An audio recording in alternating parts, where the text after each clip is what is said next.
Today's daf we're going to be learning is Masechet Zevachim Daf Tzadi Gimel. Today's daf is sponsored by Mindy and Eric Hacks in loving memory of Dr. Charles Feldman Zichrono Livracha. He would have loved to have been part of this learning community and is surely looking down on his many family members who learn the daf with much pride. He is missed every day. With that, we're going to get started with a question of Rami Bar Hama. Ba'amine Rami Bar Hama me Rav Chisda. So Rami Bar Hama asked Rav Chisda the following question. If you remember, our topic is blood that gets on clothing or a cloth. It needs to be, if it's blood from a sacrifice, it needs to be washed in the azara. So now it says, Nitaz al beged tamei mahu. What if it goes on an impure cloth? Now the issue is that as soon as the blood hits the impure cloth, the blood becomes impure. Now why is this an issue? Well, Rav Huna is going to now explain this question a little better. There's actually a study guide to help a little bit with certainly the next part, which is more complicated. Rav Huna bereid Rav Yehoshua. So Rav Huna bereid Rav Yehoshua explains the following question. From the fact that he asked the question in this way, it seems clear, Shmami, now we can infer from here. If it was good, the blood, and then became disqualified, like impure, and then got on the cloth, it wouldn't need cleaning. Because, look, right? Now, when we say that, that's if first it became tamei, and then it hit the cloth. Okay? That seems very clear because that's not what he's asking. Aval bevat achad. Now, would we say here are the two sides of the question? Do you say, though, if it happened bevat achad, right? When the truma happens first, we understand it's already impure once it hits the cloth. But if it becomes tamei at the moment it hits the cloth, maybe we'll say no. Like, meaning it might still need kibus. Oh, dilma lo shna, or maybe it makes no difference. Maybe either which way, it's now blood that's disqualified that's on the beged. So it's who cares when it happened, when it became disqualified as soon as it hits the beged that's impure. Right? Until now, we were talking about a pure cloth that it hit. Nothing became impure here. But if it hits an impure cloth and becomes impure immediately, maybe that doesn't require kibus. That's the question. To get to the answer, it's going to take a little while. Okay, and for this, I'm going to start sharing my screen. We're going to get to a big machloket here between Rabbi Elazar and the rabbis. Okay, so Amarle plugta to Rabbi Elazar for Rabbanit. He says the answer is it's a machloket. Rabbi Elazar for Rabbanan, aliba de Raba ukidekamatari Abaye. The way Raba, now it's not really aliba de Raba. It's not really according to what Raba says. It's according to what Raba says, and then Abaye questions it, and then the way Abaye understands it. So what we're going to have here is we're going to have a difference of opinion. There's two charts here, okay, because there's a machloket within a machloket. We're going to have three opinions as to the machloket between Rabbi Elazar and the rabbis. We're going to have Rava, Abaye, and Rava. Now, Abaye's answer to this is going to be exactly the answer to the question. It depends whether you hold like Rabbi Elazar or the rabbis. But within that, we're going to see Rava's opinion that are totally relevant to the question. And within that, there's going to be a machloket about how to understand the different machloket, Rabbi Akiva and the rabbis. I know this sounds very confusing. It's going to all make sense as we go through. So my point is you're going to need a lot of patience till we get to actually what the answer is to this question. And you might forget the question in the meantime, but I'll remind you when we get there. So here comes the braita. Ditanya. Rabbi Elazar omer, me chatat shenitmu metaharin, sha'arein nida mazin aleha.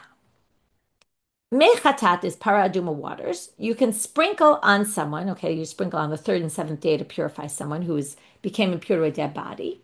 And you can do it even if they became impure. Okay? They still, if you took impure mechatat and you sprinkled them on someone, they would work. How does he know that? Shahare, that nida, a woman who's a nida. Now, the assumption here is we're talking about a nida. Woman is an impure nida when she's also a tamei mate. Okay? Now, even though she's a nida and she's right now has impurity on her, we sprinkle the waters on her. Now, when those waters get to the woman, or perhaps we're even going to say right now, maybe even before they get to her, they become impure, and yet they still work to purify her. So I'm a rabbi. Now, we don't really understand this connection yet. We're going to figure it out. That's why I said something that it sort of depends how we interpret it. I'm a rabbi. Rabbi Elazar b'shitat, Rabbi Akiva, Rabo Amara. When he said this, he was saying it in the name of Rabbi Akiva, his rabbi. Okay, well, what's Rabbi Akiva? Da'amao. If you pass a vessel over something that's impure, meaning the airspace, in the airspace over it, It's as if you put it down. There's a concept that comes up in Shabbat. It's called kluta kemishon chadamia, which is if something goes in the airspace. Now, for Shabbat, it's a different issue. You need something to rest on the ground in order for, I'm sorry, you don't need, in order to be liable for carrying something from one domain to the other, it has to rest. What if it just went through the airspace of that domain but didn't rest? So there's a concept that if it goes in the airspace, it's as if it rested. So here also, if it goes in the airspace, it's as if it rested. So what does that mean?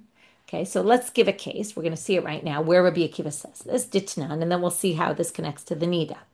Haya omed chutz l'tanur, v'sheretz b'tanur. So if you're outside, or no, you're not outside. It doesn't matter where you are, but you're there. There's an oven next to you, and then there's a ledge, okay, a window.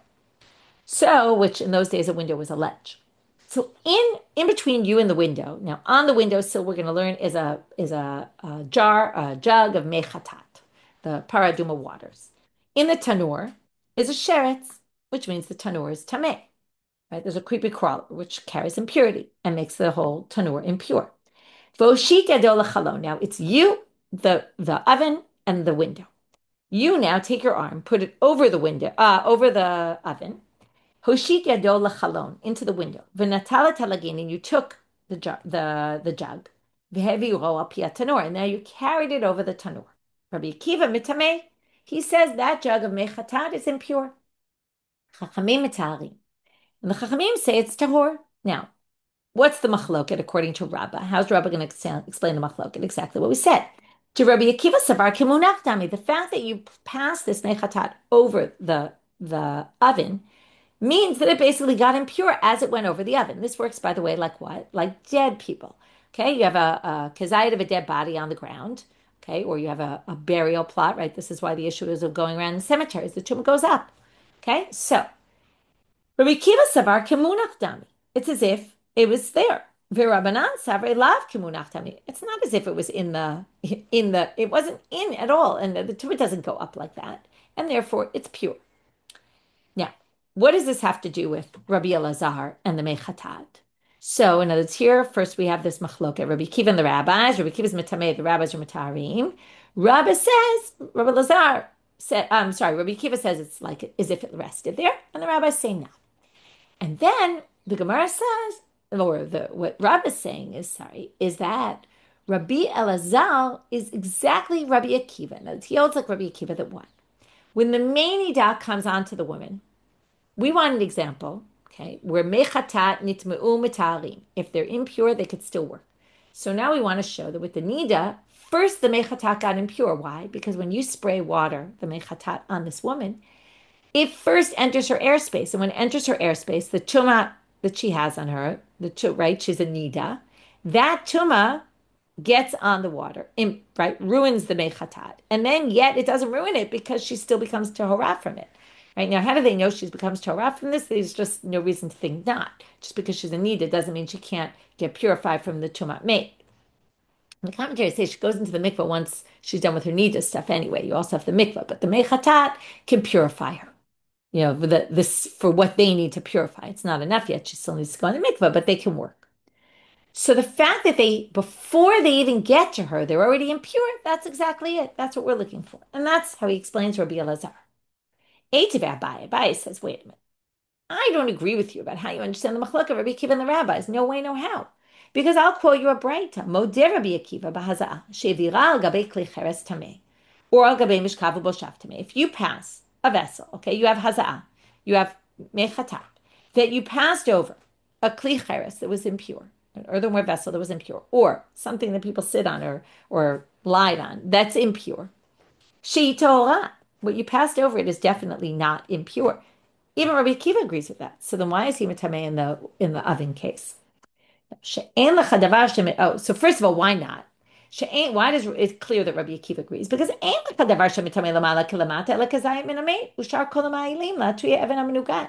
there's only unique cases where this tumah goes up. Where's that? In a dead body, in a tent.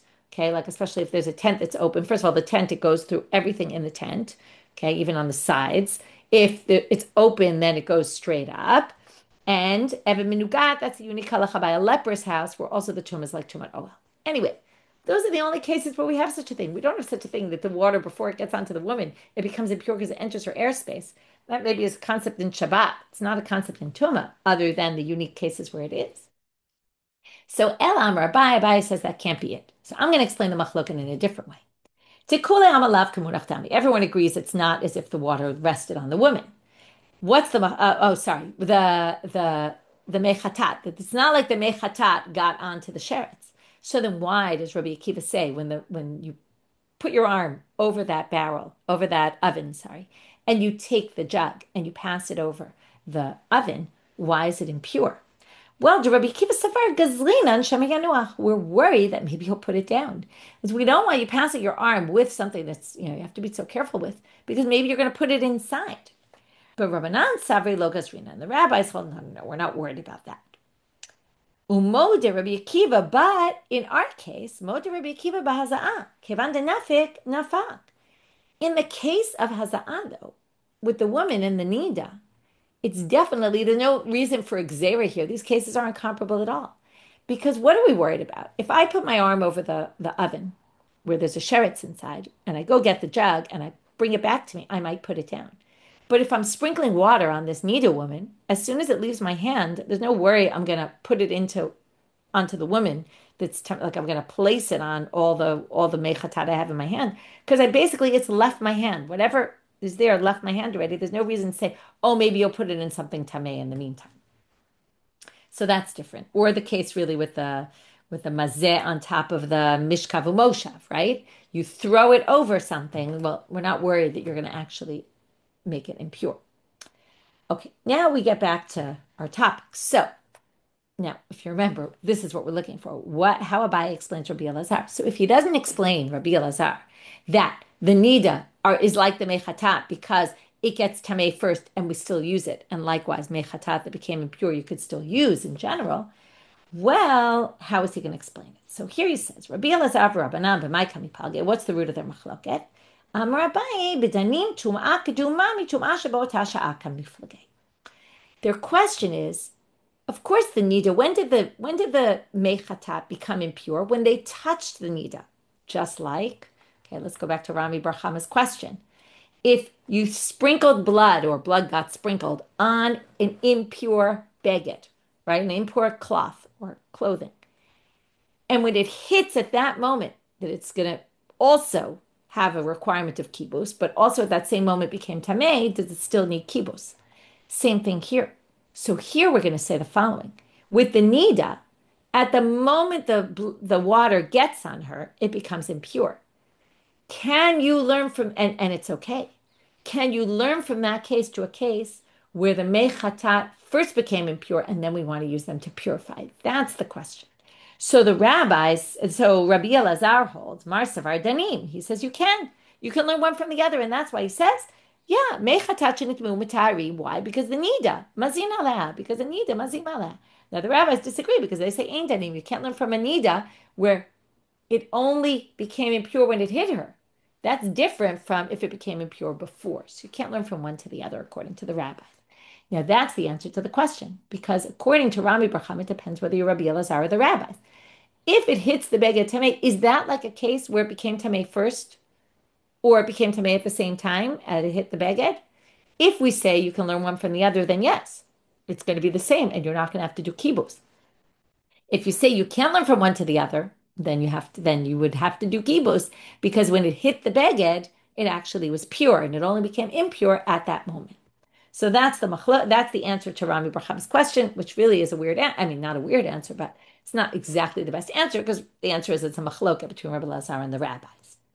Okay, Rava Amar. Now we have one last explanation. Okay, I'm going to stop the share screen, but I'm going to bring it back for one more minute. Now, so that was just to point out, we had two explanations of the Rabbi Akiva rabbis machloket, Raba and Abaye, and those affected how they understood the machloket Rabbi Elazar and the rabbis. In other words, Raba thought they were connected, so from there he extended what he said there to here. Abaye said, no, that has nothing to do with it, and he had to come up with some other answer. Rava is going to give a third answer to what Rabbi Elazar and the rabbis are disagreeing about. Rava Amar, and with that we'll finish this sugya. Rava Amar, dekule alma intanim. Everybody agrees you can't learn one from the other. What's the machloket then? To Rabbi Elazar savar haza'at tzricha shiur umitztarfin lahaza'ot. For Rabbanan savre haza'at ein tzricha shiur. If there's a minimum required amount for haza'ah, for the sprinkling, then, which Rabbi Elazar holds, then we can explain this whole thing. Number one, there's a minimum required amount. Number two, every bit you put adds up to that required amount. So, right, you drip a few drops and then a few more drops and a few more drops. Altogether, that will be your, eventually you'll get to the amount that you need. Why is this relevant?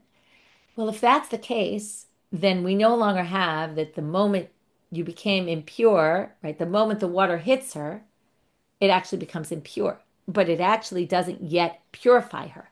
And now these cases become completely parallel. The nida case is completely parallel to the chatat that became impure. Can they work to be metaher? Yes, because these chatat hit the woman before they actually work to purify her. And as they hit her, they become tameh because she's tameah, right? She's got too much made on her. She's got too much nida on her. And every time they hit her, they become impure, become impure, become impure. And until we get a certain requisite amount, she's actually not going to be pure. By the time we get the requisite amount, all the water that's hit her is already impure, and yet it still works. So there you see, we can learn from nida to chatat that became impure, and then we use them to purify someone else. And the rabbis say we can't learn from one to the other because hasad doesn't need a shiur. There's no shiur. The second it hits her, it already becomes impure.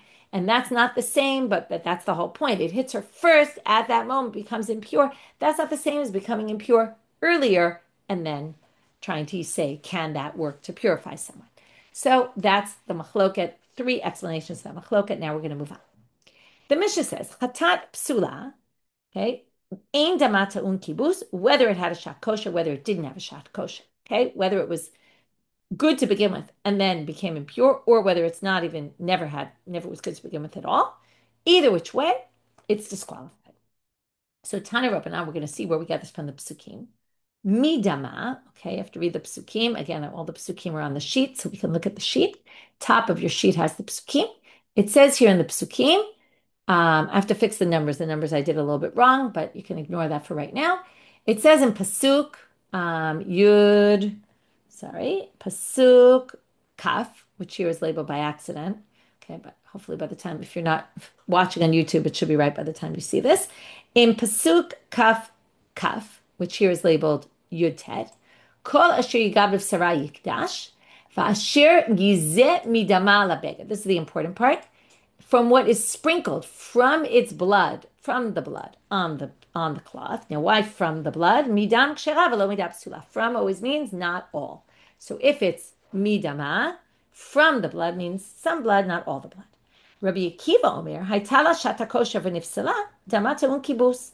Rabbi Akiva holds, now, what does it mean, dam kshera, not dam psula? So he says, dam psula is, if it had a shat kosher and became disqualified, actually that's like dam kosher, like good blood. And you're going to need kibus for that. He disagrees with what we saw in the Mishnah. Lo etala shat kosher, if it was never good to begin with, v'nifsala, right? And then couldn't have been used to begin with, and it was nifsala, ein damata un kibus. Okay, then it wouldn't need kibus. Rabbi Shimon omer, echad zavi echad zeh, ein damata un kibus. He says either which way, it doesn't matter whether it could have been used, not been used, it doesn't matter. It never has. Never needs kibus if it's disqualified. My time at Rabbi Shimon, where does he get it from? Well, ktiv ota uchtiv midama. Now he goes 2 psukim later. It says kol zachar b'konim yochal ota. Now it's a different context, but it's still within these same psukim. Ota is just it, and midama means also not all of it. So he says there's 2 limitations. Chad lehechadai talashat kosher, and it's missing words here, but it should be chad delo lelo talashat kosher, and each one eliminates another category. For Rabbi Akiva, what does he do with the word ota then if he doesn't think it's limiting? Well, ota prat truma. He says that's coming to say you kol zachar b'konim yochal ota. Okay, this is really the din of morach v'shutaf b'mayim, that if you had your food in a clean choshet, kodshim, you have to rinse it out with water, but that is not true for truma, only for kodshim. Rabbi Shimon, so what does he do, right? Ota, specifically that needs those laws. Rabbi Shimon, well, he doesn't need a drasha for that because he goes l'tamei da'amar kochim kalim ein tunim mirika u'shtifa koshken truma.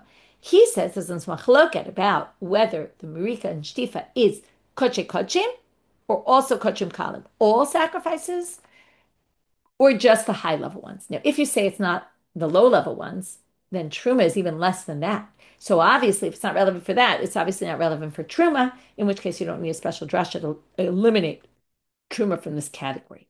Okay, new Mishnah. Nitaz minatzaval ala beged. Eino ta'un kibus. If it sprinkles from your neck, I'm sorry, not from your neck, from the neck of the animal, straight onto the cloth, eino ta'un kibus. You don't need kibus. We're now going to go into at what point does the kibus start and at what point does it end? So when it's in the animal, obviously not. When it comes out of the animal and goes straight onto the beged, also not. Only once, we're going to see later, but it's obvious, when it goes into the vessel, the sanctified vessel, and from there it goes onto your cloth. What's the outer limit? Well, mina keren umini yasod into kibus. If it already went on the keren, you already did the mitzvah, or on the yasod, then you don't need kibus. Remember, we're talking about the chatat. The chatat goes on the kranot, on the corners.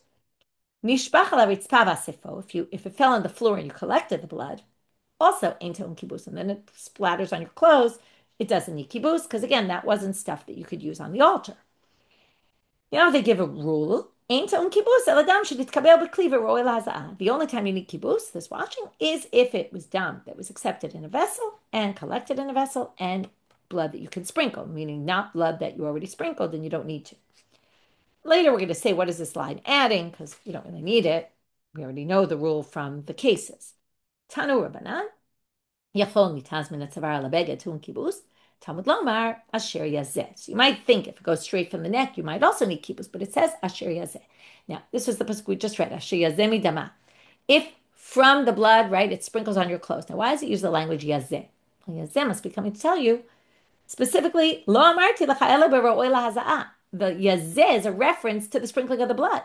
So it's only blood that you can theoretically sprinkle on the altar. And if not, then, right, comes straight from the neck, you can't. Tanya Idach, another braita, Yachon nitaz min hakeren u'min yesod yeheton kibus. These are all midrashay halacha, getting to the halacha from the psukim.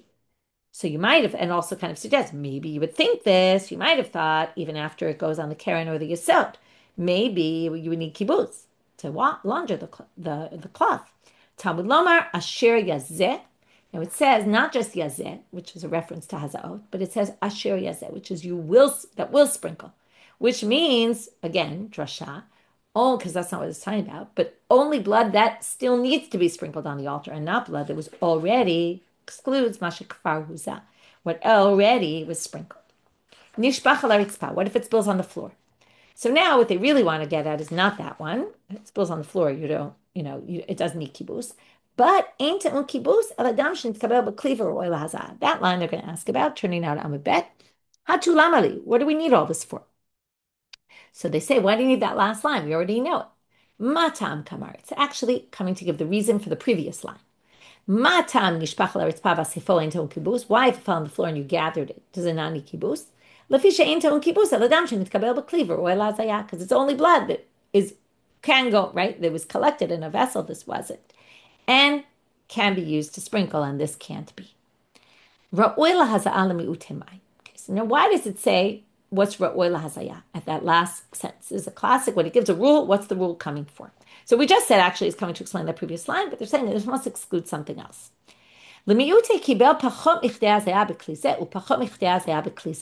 Let's say you gathered the blood from the animal, and you gathered a little bit, not enough to sprinkle in one vessel, and not enough to sprinkle in another vessel. And even if you put the two together into one vessel and you had enough blood, still, and then when it sprinkles from there onto the baguette, it's not going to be. Why? Because you can't actually do the blood in that way. Okay, that we're going to see from a drasha later on. Titania, as we see here. Okay, we're going to start with this. Rabbi Chalafta bar Shaul Omer. Now he's talking about a different topic, so patience. He's talking about a similar thing with mei chatat, with the paraduma waters that we talked about. You mix the ashes into the water. Let's say you made two bowls with the mei chatat, with the ashes in it, but each one didn't have enough for sprinkling. Lo kidesh. None of it's good. You can't use it at all, even if you mix the two together. Now, Abaye, they asked, bidam mahu. Could you use it for sprinkling blood, though? Do we say, here are the two sides, hilchatahi, this is just a halacha l'moshe misinai, because we don't necessarily know that we learned it from a pasuk, it must be just a tradition, and maybe it's just true for paraduma, how do we know we can learn it to other things? O dilma, or perhaps, hatam, my time, and dichtiv v'taval b'mayim, hachanami ktiv v'taval b'dam. Both of them needed dipping. In the case of you dip this hyssop branch in the chatat into the water, and from there you sprinkle it. In the blood, for the chatat, if you remember, the kohen puts his finger into the blood. Both of them talk about dipping. So perhaps in both of them, there has to be dipped from the beginning, and they learn from the psukim, and what's true for chatat would be true for the blood. So which one is it? So Tashma, they say, let's learn from here. Amar Rabbi Zreika, Amar Rabbi Elazar, Af bidam lo kidesh. Okay, now they're going to say here, Rabbi Elazar says it explicitly. Bidam lo kidesh. Even bidam, it's not going to be good. Amar Rava, and now Rava is going to say Tanya nami hachi. It's missing some words here, but it should say Tanya nami hachi. I'm going to bring a braita to support this. This is halachot we learned earlier in the Masechet and Daf Mem.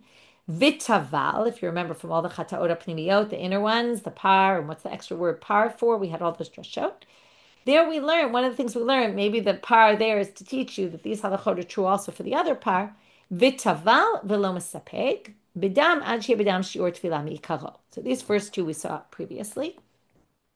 Vitaval means you have to dip your finger in the blood. You can't use your finger and just stick it around the edges and get the blood off the edges. You have to actually dip it into where the blood is. Bidam teaches you that you need ad bidam shiur tefillah mi'ikaro. You have to have enough to dip your finger in from the beginning. That's our halacha. So here you see that it's said explicitly, and you don't have to learn it necessarily from chatat, but it is the same as chatat because we learn it explicitly from here. And then there's another drasha, which is different than the third one we had in the other place, but min adam should be inyan. Okay, what does Rashi say min adam should be inyan is? Rashi says min adam should be inyan is, because it's very hard to say, from the blood that we were talking about. What does that mean? So Rashi says, tefillah she'izam mimenu rishona yazet kulan shetzarich lachzor ulitbo. Okay, there's missing some words here, but you might have thought you can just dip your finger in and then sprinkle. Now we're talking about the chatat pnimiyot, where you had to, like the par lim davar shel tzibor, the par kohen mashiach, you had to go into the kodesh, into the echal, and sprinkle your finger right from your finger onto the parochet. So he says you can't. What this is saying, min adam should be inyan. You have to use the blood for each time you sprinkle. You have to put your finger in again and sprinkle. You can't use the remainder on your fingers. Okay, we're going to see this inside in another minute because it's not so clear from here yet. So the first thing they're doing is talking about these first two drashot. Why do you need each one? If it just said v'taval, you would have thought, even if you don't have enough from the beginning, as long as you can dip your finger now, who cares if you mix from two bowls? Therefore, that there has to be enough dam in there from the beginning. Now, if it just said bedam, you would have thought, havamina, as long as there's enough to dip, but you don't actually have to dip your finger. Even if you stick your finger around. By the way, we had this itzrich earlier, we had this sugya. Vitaval. And that's why they said vitaval. Min hadam shabinyan l'miutemai. Now we go back to this min hadam shabinyan. What does that come? What's that coming to say? Now Rashi helped us already based on this Gemara, but we'll explain now. To say that you can't sprinkle with the remainders on your finger. This is a topic we're going to talk about a little bit for the next little bit. This statement of Rava, that saying this min adam shebeinyan, this drasha, comes to exclude the shirayim, actually supports a statement of Rabbi Elazar. Tamar Rabbi Elazar, shirayim shebe'etzba psulim. Okay, because that's what Rabbi Elazar said. So now we have Rabbi Elazar and Rava saying the same thing. The extra blood in your finger you can't use to sprinkle. Now we're going to have a difficulty with this. Amarle Ravin Barav Ada LeRava. So Ravin Barav Ada says to Rava, Amre Talmidech Amr of Amram. Your student said the name of Rav Amram, Tanina. Here we have a braita that's going to raise a difficulty on you. Hayamazeh v'nitzah haza'am yado. Ad shelo izah te'un kibus. Mishizah ein te'un kibus. If you're sprinkling in the hechal, and some of it leaves your finger, until you finish doing the sprinkling, you need to do kibus, if the blood gets from your finger onto the clothes. Once you're finished, mishizah, when you finish sprinkling, ain't te'un kibus, it doesn't need it anymore. Now, what does it mean finish sprinkling? Or before sprinkling, after sprinkling? So my love, at first they think, and this is going to be the difficulty, hachi kamar, it reads like this. Ad shelo gamar milahazot te'un kibus. Until you finish sprinkling all the sprinklings, any blood that gets from your finger, even if, right, you sprinkled, you go back to get more, even on the way there, right, on the way back, when you're not actually using that finger to sprinkle anymore, it still needs kibus. Mishigamar lahazot ain't te'un kibus. But once you finish completely, then it doesn't need kibus anymore. Now, this would seem to imply, though, that that blood that's still on your finger, you could actually be mazeh, because otherwise, why would it need kibus if you're done with what your job was? Right? If you can't sprinkle from that finger anymore until you dip it again, that blood shouldn't really need kibus. So that seems to disagree with Rava and Rabbi Elazar. But they say, lo, hachikam. No, read it differently. Actually, it's ami yadoto and kibus, when you're on your way with your finger, after you dipped it in the blood to do the sprinkling, and it gets on your clothes, you're going to need kibus. But kibus. But once you've finished your sprinkle and you're about to go back to get more blood, at that point, if the blood gets on your clothes, you don't need to do the washing of it. Okay. So first question resolved. Second question. Abaye raises a difficulty now. Gamar milahazot mekanech yado b'gufo shel para. Now here we're talking about the paraduma, where there's also sprinkling of blood after you slaughter the paraduma, and then you sprinkle blood. You're outside the harabayit. You're at Har Zeitim, and you sprinkle blood toward the Abaye. So, after you're finished doing the sprinkling, you wipe your hand on the body of the para. Why on the body of the para? Because we're going to take the para and burn it, and it says in the pasuk, you're supposed to burn the para with its or, and basal, and dama. So you have to burn it with its blood. So therefore, any blood that comes from it, you have to put back on the para. Now, what does it sound like? Gamar in. When do you wipe off your hands from the blood? Only at the end. Lo gamar lo. Now, not if you didn't finish, you don't have to wipe your hands. Now, if you don't have to wipe your hands, then your hands still have the old blood on it, and then you're sprinkling from the old blood, right? Where you're not supposed to sprinkle with the old blood. So Amar Lei said to him, Gamal mikaneh. What does it really mean? Gamar mikanech yedo b'kfasha para. Now, when you're completely done with all that, it's true. You wipe your hand on the para, but notice it says your hand. Now, until now, we're talking about your finger dipping, not your whole hand. So why are you wiping your whole hand? The whole hand is in case you have blood from the para and all that. That's one thing. That's not this. This, logamar, if you didn't finish the sprinkling, but in between sprinklings, mekanech be'etzba'o, then you just wipe off your finger. Okay? And that's because you make sure you don't have remainder of the blood on your finger anymore. Now, what do you do with this remainder? So, bishlama gamar mekanech yedo b'kfasha para. So, when you're done with the whole process, so we understand, you take your hand and you wipe it on the para, on the cow, so that on the heifer, so that you can burn it. Because it says we're going to burn the para, and therefore you need it to be on the para. But because again, the dam is supposed to be burnt with it. But where are you wiping your finger exactly? So Abaye b'sfat mizrach k'dichtiv k'forei zahav. Okay, and when they came back to Abaye Cheni, it says they had all these utensils, and it said k'forei zahav in the pasuk. What is k'forei? From kapara? What is kapara? To atone. But what does it really mean? To clean. So these vessels were called cleaning, like gold folim. Now, what does it mean folim? Because you would clean your hands in them. You would wipe your finger inside, and that would get off the blood. Okay. With that, we finish that section. Moving on to the Mishnah. Nitaz ala or. Now, what if you put it on hide of an animal? So we talked about blood on a beged. It needs kibus. What about on the hide of an animal? Ad shelo hufshat eno te'un kibus. Mishufshat te'un kibus. Well, while it's still on the animal, now the whole thing here is we're looking for something that's mekabel tum'ah. That's ra'oi, right, like a beged. Is susceptible to impurity. Susceptible to impurity, then it's going to need kibus. Those things go hand in hand. But a piece of leather, now when it's on the animal, it's definitely not. When you take it off the animal, it's also sort of is, sort of not. It really depends. If you plan to use it for just a cover on a couch or something, just throw it over something to sit on, so it's actually already a utensil. But if you're planning to use it for something else, like a shoe, then it's not really a utensil right now because it's standing around to wait to be a shoe. So it needs some sort of thought involved. Now, if you didn't think anything, then it's not yet a vessel. But according to the first opinion here, Rabbi Yehuda, he doesn't care because mishuv shata kibus, it already needs kibus because it could potentially, at some point, it's going to become ra'oi l'kabel tumah when you do something with it. Rabbi Elazar omer af mishuv shat ein te'un kibus, because he says, right, you don't need kibus yet because it's not yet a vessel. Okay, eno te'un kibus, right? Ela makom hadam. So now, when do you need kibus? I actually didn't read it right. It should be Rabbi Elazar Amar Af Mishuv Shat Nikud, period. Then, Eino Te'un Kibus. When do you really need kibus?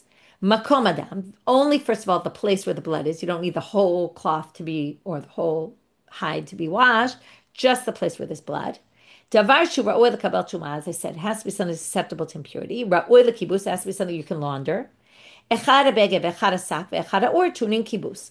Whether it's cloth, whether it's a sack, okay, which is made usually of goat hairs, and echad ha'or, also leather, tunin kibus. Va'kibus b'makom kadosh. Okay, you have to do it in the azara. Ushvirat klicheres, also the breaking of the earthenware vessels that you put the sanctified meat in. Also that happens b'makom kadosh in the azara. And mirikan shtifa b'klei nechoshet, and in the klei nechoshet, right? There's the earthenware that you have to break. There's the metal ones, the copper ones, where you do it also. You have to do the mirikan shtifa, the cleaning out of them, also b'makom kadosh. This is a bit of a strange line that's hard to understand. This is a chomer of chatat over other sacrifices. Now, what things are we referring to? So, for sure, kibus is only for chatat. That's how we started our chapter, right? With the chatat, dam chatat. So, right, it's even the name of the chapter. It's the blood from the chatat. Some people say that also marika and shtifa, there's a machloket about whether marika and shtifa is only for chatat, or also for all kodesh kodeshim as well, or also for all korbanot. Okay, we saw that before. So this is a chumrah. What this is referring to is a bit of a debate, but definitely it's referring to the blood, at least that. So that's where chatat is more severe than kodesh kodeshim, because it needs, right, the ola and asham, which are kodesh kodeshim also, don't need the blood to be any blood to be washed out of the garment in the azara. Okay, the Gemara is now going to ask, we're almost done for today's daf. Minan, immediately, where do we get this from? Ditanu Rabbanan, beged, right? How do we get the or? Beged ainli ala beged, right? So it says in the pasuk, you have to wash the beged. Minayin the rabot or mishuv shat. How do we know the or once it's taken off the animal, that the hide, that you have to also wash it? Talmud lamal, asher yazeh alav techabes. Asher yazeh alav, anything that sprinkles on it, sounds like it's a general word, not just the cloth, also something else, must be including or. Maybe it's even before, when it's still on the animal. Talmud lomar beged. Now it has to be something like a beged. And here we get where we get that it has to be makabel tuma. Because what typifies a beged? Ma beged hara'oi lekabel tuma, it's susceptible to impurity. Av kol hara'oi lekabel tuma, divrei Rabbi Yehuda. And that's where we get Rabbi Yehuda's opinion from.